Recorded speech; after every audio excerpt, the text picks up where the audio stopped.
आज जब मैं यहां आ रहा था तो समय की ये यात्रा एक सुखद अनुभूति दे रही थी।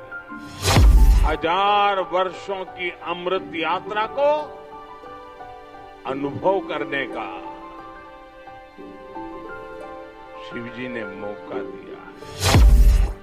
अगर 1947 में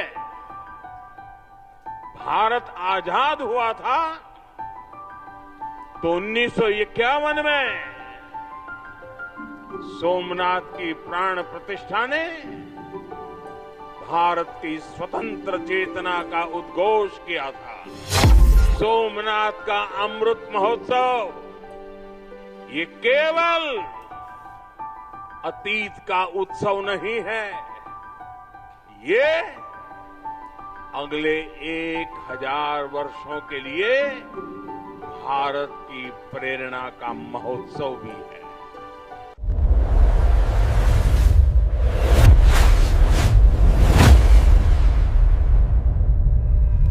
आज जब मैं यहां आ रहा था तो समय की ये यात्रा एक सुखद अनुभूति दे रही थी। अभी कुछ ही महीने पहले मैं यहां आया था, तब हम सोमनाथ स्वाभिमान पर्व मना रहे थे। प्रथम विध्वंस के 1000 वर्ष बाद भी सोमनाथ के अविनाशी होने का गर्व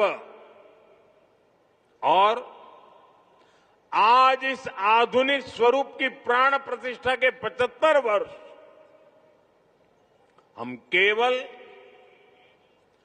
2 आयोजनों का हिस्सा भर नहीं, सिर्फ हिस्सा भर नहीं बने हैं, हमें 1000 वर्षों की अमृत यात्रा को अनुभव करने का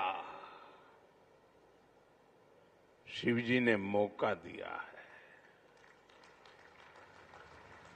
साथियों, 75 साल पहले आज के ही दिन सोमनाथ मंदिर की पुनर्स्थापना ये कोई साधारण अवसर नहीं था। अगर 1947 में भारत आजाद हुआ था तो 1951 में सोमनाथ की प्राण प्रतिष्ठा ने भारत की स्वतंत्र चेतना का उद्घोष किया था। आजादी के समय सरदार साहब ने 500 से ज्यादा रियासतों को जोड़कर एक भारत का आधुनिक स्वरूप गढ़ा था।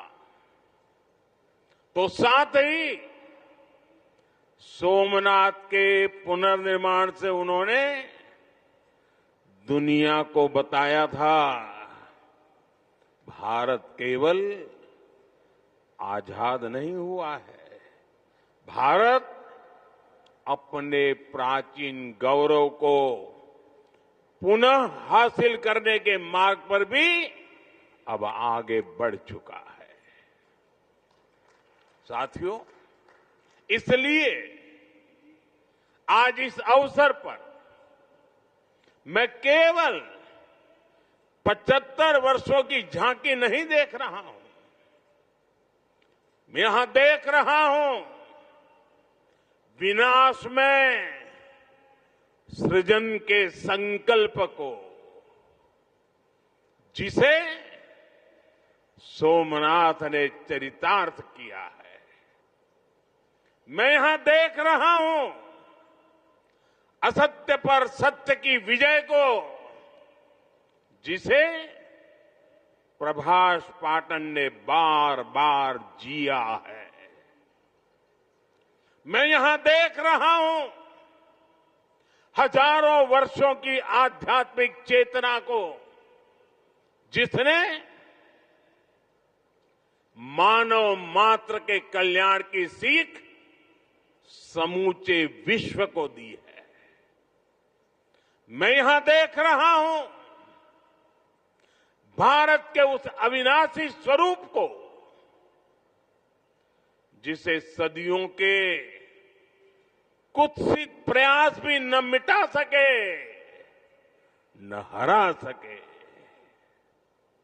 और मैं यहां देख रहा हूं सोमनाथ का अमृत महोत्सव, ये केवल अतीत का उत्सव नहीं है, ये अगले 1000 वर्षों के लिए भारत की प्रेरणा का महोत्सव भी है। मैं सभी देशवासियों को